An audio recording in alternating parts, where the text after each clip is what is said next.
So, welcome to the deep dive.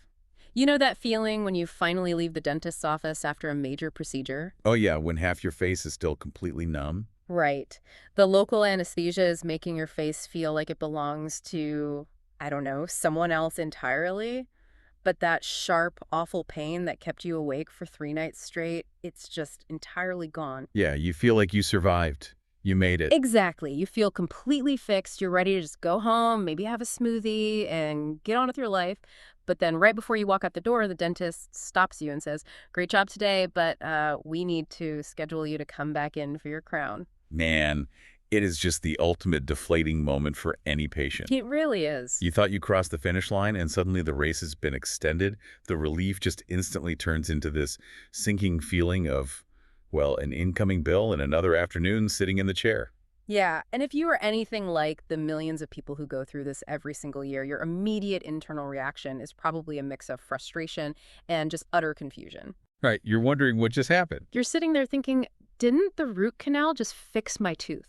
I mean, the pain is gone, the infection is gone, so why do I need even more dental work? It's a totally fair question. Well, I was reading through some clinical materials from my gentle dentist, Arana Hills, that tackled this exact scenario, and it turns out the way we instinctively think about dentistry is fundamentally flawed. Oh, completely. We treat it entirely as a medical issue when in reality, the aftermath of a root canal is, well, it's a severe engineering problem. Because we operate under this assumption that an absence of symptoms equals a cured problem. Which makes sense for most things, right? Right. In almost every other aspect of human health, that logic tracks perfectly. Sure. If you have a fever and the fever breaks, you are on the mend. Yeah. If you cut your arm and the stinging stops, you know the tissue is healing. We map that exact same symptom-driven logic onto our teeth. But the reality of dental anatomy is far more complicated than simply, eliminating a pain signal. Okay, let's unpack this because the psychological setup here is intense. The clinic actually calls it the mission accomplished trap. I like that term. It fits. Right. Because the tooth is still physically sitting there in your mouth and it's no longer keeping you up at night, you naturally assume your tooth is perfectly saved, whole, and ready to go back to work. Yeah. You think it's good as new. But to understand the illusion of the fix, we really have to look at what actually happens under the surface during that procedure. We need to look at the biological reality of the tooth itself, because most of us imagine teeth as these solid calcified blocks. Like basically little inanimate rocks embedded in our gums. Exactly. But the reality is that a healthy natural tooth is a complex living organ. So when a tooth is deeply decayed, that decay eventually burns through the hard outer layers and breaches the very center of the tooth. Oh, wow. And that center chamber is filled with live tissue called the pulp. And that pulp is essentially the command center of the tooth, right? Yeah. It contains the nerves, which explains why an infected tooth hurts so unimaginably much. Because the inflammation from the infection builds up pressure inside this tiny enclosed hard chamber. And that pressure just crushes the nerve. Oh, it's agonizing. But it also contains the tooth's dedicated blood supply. Okay. It is an intricate vascular network, pumping nutrients, immune cells, and constant hydration directly into the core of that specific piece of anatomy. So it's very much alive. Very much alive. So, to clear the infection and stop that pain, the dentist has to physically go in and completely hollow out the inside of the tooth. Right. The root canal. Yeah. Right. They remove all of the infected pulp, the nerves, the connective tissue, the blood vessels, scrub away all the bacteria, and then seal the empty canal space back up. So the pain disappears because the biological hardware that transmits the pain has been, well, literally scooped out and thrown away. Precisely. But that brings us to a phrase from the clinic script that really shifts the paradigm here. Because once that procedure is finished, the tooth is essentially disconnected from your body's blood supply. Yes, the organic support system has been entirely severed. That is wild to think about. Biologically speaking, the tooth is no longer a living organ. The vascular network that was keeping it vibrant and healthy, that is permanently gone. Oh. It is basically a hollowed-out shell resting in your jawbone. Okay, which begs a rather massive question for anyone who just had this done or is listening to this right now. If the tooth is completely disconnected from my blood supply, and it's essentially just a dead piece of tissue sitting in my jawbone, why are we keeping it in the mouth at all? A lot of people wonder that. I mean, it seems like it would be infinitely easier to just pull the tooth out and be done with it. Save the time, save the money on the crown, and just have an empty space. And patients debate this all the time. They are constantly trying to negotiate their way out of the secondary procedure. I would too. But the reason dentists fight so hard to save the natural root, even after it has been disconnected from the blood supply, comes down to the architecture of your entire face. Really? Your whole face? Yeah, your natural tooth root is deeply and perfectly embedded in your alveolar bone. It acts as a placeholder and a foundation. Oh, I see. It keeps the whole neighborhood of your mouth from falling into disrepair. Exactly. Like if you pull a book off a tightly packed bookshelf, the books on either side don't just stand perfectly straight, right? They start to tip over into the empty space. That is a great analogy. The teeth on either side of an extraction site will naturally begin to drift and lean into that new gap. Yikes. And it gets worse. The tooth above it, on the opposite jaw, will actually start to over-erupt. Wait, what does that mean? It starts dropping down into the space because it no longer has a biting partner to keep it in check. Oh, wow. I never even thought about that. Right. And beyond that, your jawbone actually requires the physical stimulation of chewing through a natural tooth root to maintain its density. Without a root there, the bone actually begins to resorb. Resorb, like melt away. Yes, melt away, which can physically change the shape of your jawline over time. That is crazy. Okay, so keeping the natural root preserves the alignment of your entire bite and the density of your jawbone. I get it. It's structurally superior to having a gap or drilling a titanium implant into the bone. Absolutely. But keeping this disconnected tooth comes with a massive structural catch. You get to keep the foundation, but the material properties of the house sitting on top of it have just fundamentally changed. Right. And this is where we are pivoting from biology to material science. Okay, I love this part. Think about a live branch that is still fully connected to a tree trunk. Like out in the woods. Yeah, as long as it's part of that living system, it is actively receiving sap, water, and nutrients. That internal moisture gives the wood a remarkable amount of elasticity. Right. If a strong wind comes along, or if you pull down on that branch, it bends. It can handle a tremendous amount of environmental stress and pressure without breaking because the fluid inside allows the fibers to flex. Wait, hold on. Teeth are flexible. I mean, I always thought of them as basically solid little rocks in our mouth. You're definitely not alone in that. We really do view them as indestructible pebbles. Yeah. The outer layer, the enamel, Yeah. is the hardest substance in the human body, so it makes total sense that we'd think the whole structure is entirely rigid.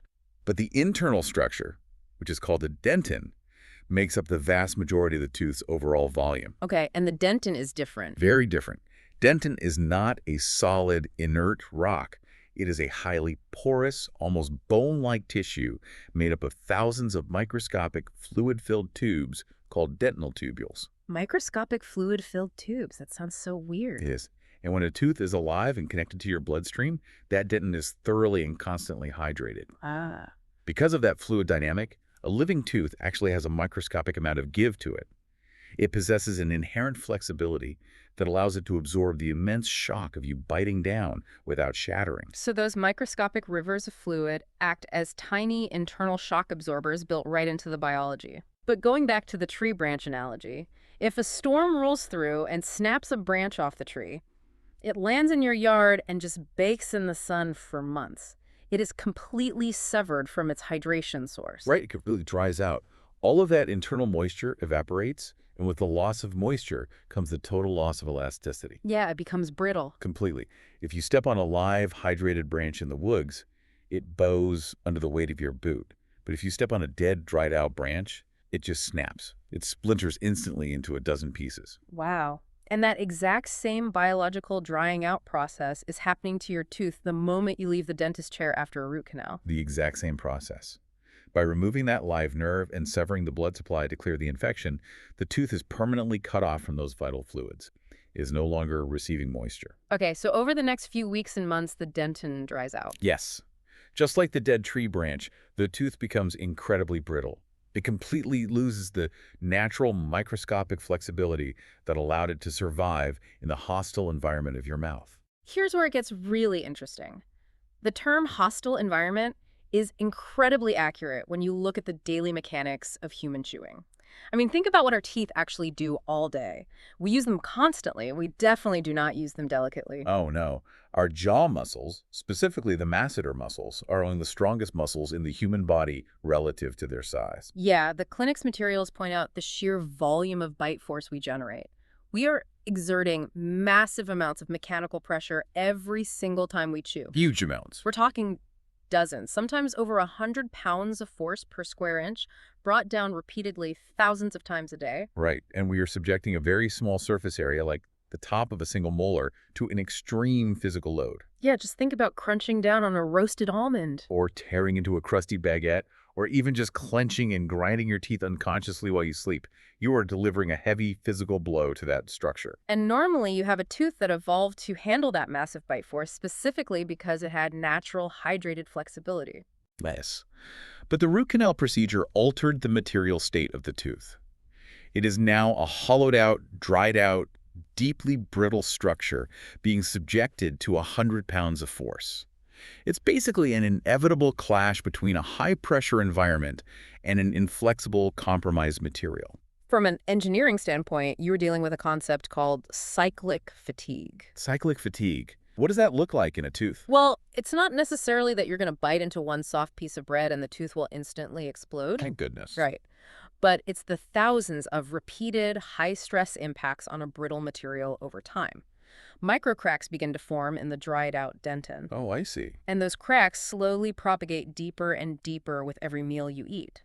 The cyclic pressure is simply too great, and the material is too fragile to withstand it independently. And the clinic outlines the endgame of that cyclic fatigue, which is honestly a devastating scenario for the patient. Because if that brittle, unprotected tooth inevitably fractures under the pressure of daily chewing, and the crack splits down below the gum line and into the root of the tooth, it is completely game over. Yeah, a vertical root fracture cannot be patched or glued back together. Yeah. Once the physical integrity of the root itself is compromised, the entire structure has to be surgically extracted. Man, think about the absolute tragedy of that sequence of events. It's terrible. You suffered through the agony of the initial toothache. You paid a significant amount of money for the root canal. You sat in the chair for hours to have the infection meticulously cleared out and the foundation saved. Dude. And because you decided to walk away and skip the crown, the brittle tooth cracks right down the middle 6 months later, and you lose the tooth anyway. Wow. The entire investment of time, money, and pain was rendered completely pointless. Because it is a totally preventable, catastrophic engineering failure. You know, the dentist isn't recommending a crown to upsell a patient on some luxury add-on. Right, it's not a premium car wash. No. They're providing the necessary mechanical reinforcement because the biological integrity of the tooth was permanently altered by the first procedure. You simply cannot leave a fragile, hollow shell exposed to the crushing forces of the human jaw. Which brings us to the physical solution offered by the Arana Hills Clinic, the custom dental crown. They actually describe it using a brilliant visual, calling it a heavy-duty protective helmet for the tooth. I love that visual. Me too. Because if we look at how a hard hat functions on a construction site, it doesn't just sit there looking official. If something drops on a worker's head, the rigid outer shell catches the blow, and the suspension system inside redistributes the kinetic energy across the entire skull, so one single point doesn't take the full lethal force. And the dental crown operates on that exact same mechanical principle. Oh, yeah. When the dentist securely cements this customized helmet over the entire visible portion of the brittle tooth, they are providing what amounts to a dual action armor. Okay, dual action. What's the first layer? The first layer of that defense is shock absorption and redistribution. So instead of that massive, concentrated bite force traveling directly into the fragile, dried-out natural tooth, the crown intercepts the impact. Exactly. It disperses the crushing energy of the bite across its own highly durable structure. That effectively shields the vulnerable tooth underneath from bearing the brunt of the compressive force.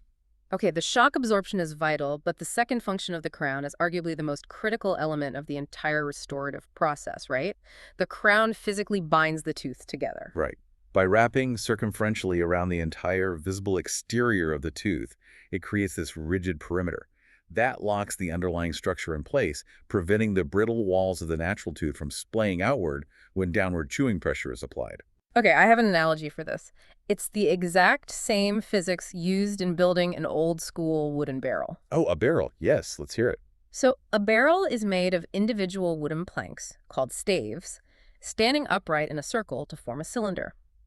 When you fill that barrel to the brim with heavy liquid, the internal weight creates immense hydrostatic pressure pushing outward against the wood. Right, pushing from the inside out. Yeah, so if those wooden staves get old and dry, that outward radial force is going to make the plank splay outward, and the entire barrel will just burst apart. Which is exactly what happens to the tooth. So to counteract that outward radial pressure, barrel makers forge heavy metal hoops and wrap them incredibly tightly around the outside of the wooden staves. Right, those metal hoops provide a constant binding force. They are perpetually squeezing inward, neutralizing the pressure pushing outward. Yes. Even if the wood inside that barrel gets ancient, dry, and brittle, that tight outer helmet of metal keeps the entire structure totally intact. It physically cannot burst outward because the hoop refuses to yield. That is a fantastic way to explain it, because the crown is doing the exact same job as the metal hoop. Your brittle root-canaled tooth is the dried-out wood of the barrel. Yeah. When you bite down on a piece of food, the compressive force drives downward, which translates into an outward force that wants to splay the brittle walls of the tooth apart. But the crown is completely wrapped around the exterior margin of the tooth, tightly binding the structure. Exactly. It neutralizes the outward splitting force. It holds the fragile components under compression, ensuring that the tooth remains perfectly intact regardless of how much bite force is applied. Wow. It basically replaces the lost biological flexibility with external mechanical rigidity. It is a masterful application of physics. But, a heavy-duty helmet or a literal metal hoop sitting in the front of your mouth isn't exactly the aesthetic most people are going for. No, definitely not. We want the structural engineering of a bank vault, but we want it to look entirely natural. And that's the second half of the clinic's solution, the aesthetic integration. Yes, and the clinical materials emphasize that these heavy-duty helmets are completely customized. They're often milled from advanced ceramics or high-quality porcelain. So they aren't just metal anymore. No, material science in dentistry has advanced to the point where they can create a structure capable of withstanding hundreds of pounds of bite force that also mimics the exact optical properties of human enamel. Porcelain is actually fascinating because it is incredibly dense and strong, but it possesses a slight translucency, right? Right. It allows light to penetrate the surface and bounce around inside, which is exactly how a natural living tooth interacts with light. So the lab matches the subtle color gradients, the anatomical shape, and the microscopic surface texture perfectly to your surrounding teeth. So you are receiving this dual-action, shock-absorbing, structure-binding armor, but it is entirely imperceptible to anyone looking at your smile. That's incredible. It is a seamless replacement of the structural mechanics while flawlessly preserving the aesthetics of the human face. It allows the patient to return to full, heavy-duty function immediately. You can chew, bite, and live normally, knowing that the brittle internal structure is entirely shielded. Bringing this all together, we have what the source cleverly identifies as the ultimate tag team in restorative dentistry. We often view a root canal and a crown as just two items on a very expensive menu, but they are intrinsically linked procedures that serve entirely different but completely complementary purposes. The root canal is the biological intervention. Its sole purpose is to venture into the tooth, remove the necrotic or infected tissue, clear away the bacterial threat, and save the foundation of the tooth from rotting away in your jaw. It successfully eliminates the medical crisis and the pain. But the crown is the mechanical intervention. It addresses the unavoidable physical fallout of the biological procedure. It takes over the structural duties, protecting the now brittle, dehydrated tooth from fracturing under the intense physical demands of the human jaw.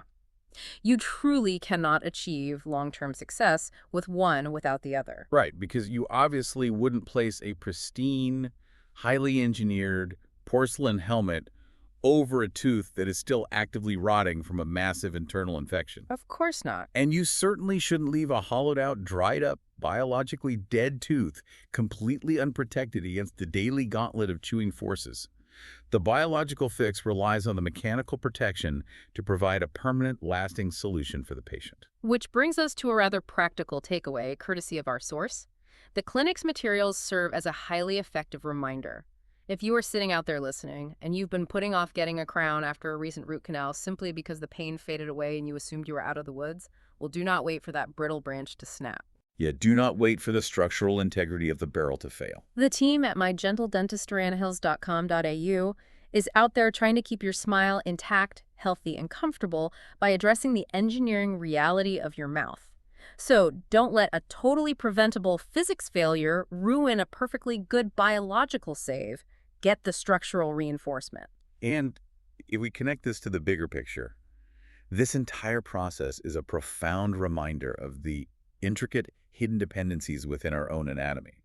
We walk around assuming our bodies are static, solid structures built to handle whatever we throw at them. Yeah, we rarely consider the microscopic mechanisms keeping everything functional. Exactly. We just expect our teeth to crunch through ice and almonds without a second thought, entirely unaware of the fluid dynamics making it all possible. It is genuinely fascinating to realize that simply turning off the internal moisture to one tiny, heavily calcified piece of our anatomy completely rewrites the physics of how it operates in the physical world. It really does. You alter one single variable, the hydration provided by a microscopic blood supply, and suddenly a structure that was designed to withstand a lifetime of heavy, violent impact becomes as fragile and vulnerable as dry kindling.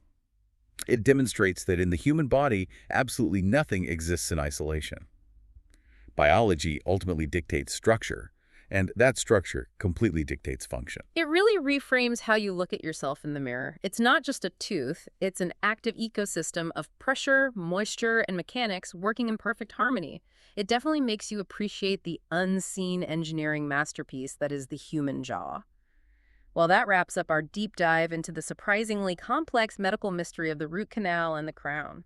Thank you so much for joining us as we unpack the hidden physics behind your smile. We hope you learned something surprising today and maybe feel a little more motivated to get those protective helmets installed if you need one. Until next time, stay curious, and we'll catch you on the next deep dive. But before we go, I'd like to leave you with one final thought to ponder. Oh, go for it. If removing the internal fluid from a single tooth completely compromises its mechanical strength and turns it into glass, what other seemingly solid, impenetrable structures in your skeletal system are secretly relying on hidden microscopic rivers of hydration just to keep from shattering under the weight of your daily life?